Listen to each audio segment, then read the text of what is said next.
John Elkann a rencontré Donald Trump pour les émissions de CO2.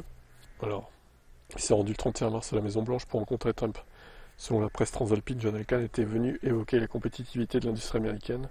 Ces derniers jours, des dirigeants de Ford et de General Motors ont aussi dialogué avec l'administration Trump. Rappelons que Stellantis possède les marques Jeep, Chrysler, Ram ou Dodge. Le groupe vend 1,3 million de véhicules par an aux US. Il possède 16 usines et emploie 48 000 salariés. Les droits de douane n'ont pas été un argument discuté lors de la réunion, indique un républicain. Rappelons que ce quotidien italien appartient à Exor, la holding de la famille Agnelli Elkann. Pas de droits de douane au menu de la rencontre, vraiment?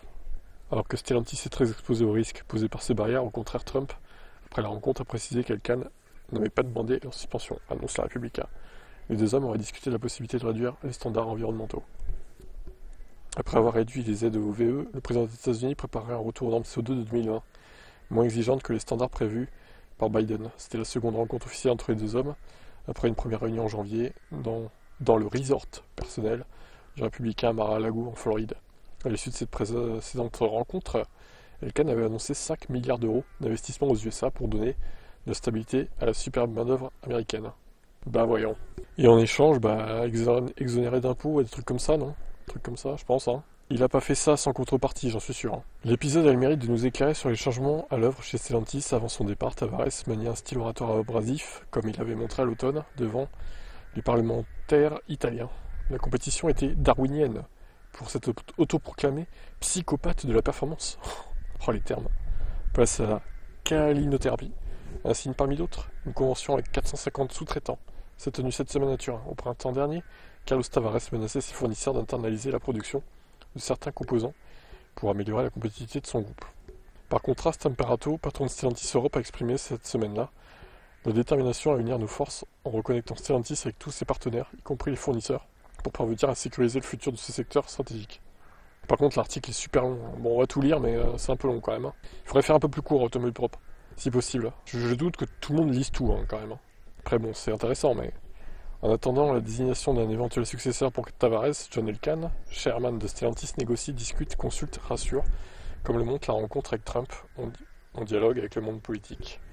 Après le départ de Tavares en décembre, l'homme d'affaires américano-italien s'est présenté devant Macron à l'Élysée afin de confirmer au chef de l'État l'engagement du groupe automobile en France dans la perspective de nouveaux projets dans l'Hexagone. Les relations sont également moins tendues avec le gouvernement italien, fini les menaces saisie et remontrance en janvier, la présidente du Conseil, Giorgia Meloni, s'était dit satisfait des garanties apportées au téléphone par Elkann. Les engagements concernaient l'avenir industriel de Stellantis dans la botte. La sévère Adolfo Urso, ministre du Made in Italy, évoque désormais un plan qui se concrétise chaque jour. Pourtant les chiffres sont mauvais, Stellantis a produit l'an dernier 283 000 véhicules en Italie, selon les calculs du syndicat FIM-CICL. Un niveau équivalent à celui de Fiat en 1956. Ouais, bon, après, c'est pas le même contexte économique, ni technologique, etc., quoi. Parmi les trois partis de la coalition, très à droite au pouvoir, seule la Lega poursuit ses attaques violentes avec l'idée géniale du tout électrique qu'ils ont soutenue. Stellantis contribue à détruire le secteur d'automobile en Italie comme en Europe.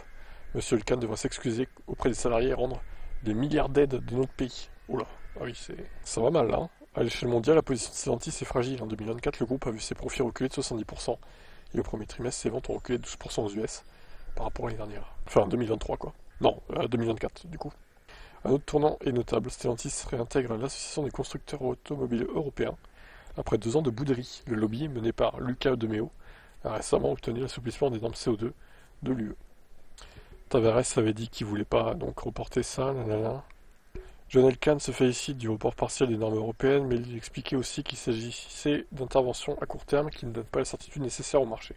Chez Stellantis, nous continuons à prétendre que l'électrification est l'instrument le plus efficace pour réussir la décarbonation, et en même temps, pour rejoindre les objectifs climatiques de 2035, il est nécessaire d'utiliser toute la gamme technologique à basse et zéro émission pour les véhicules neufs comme pour le parc existant. Face à Trump, John Elkann a souligné le besoin de règles claires et stables sur la Repubblica dans les mauvais moments. On a besoin d'alliés de certitude. Le diplomate John Elkann semble avoir compris, mais la mise en place de droits de douane ne se fait pas sans inquiétude. L'usine Stellantis de Windsor au Canada est ainsi mise en sommeil pour 2 semaines après les annonces du président américain.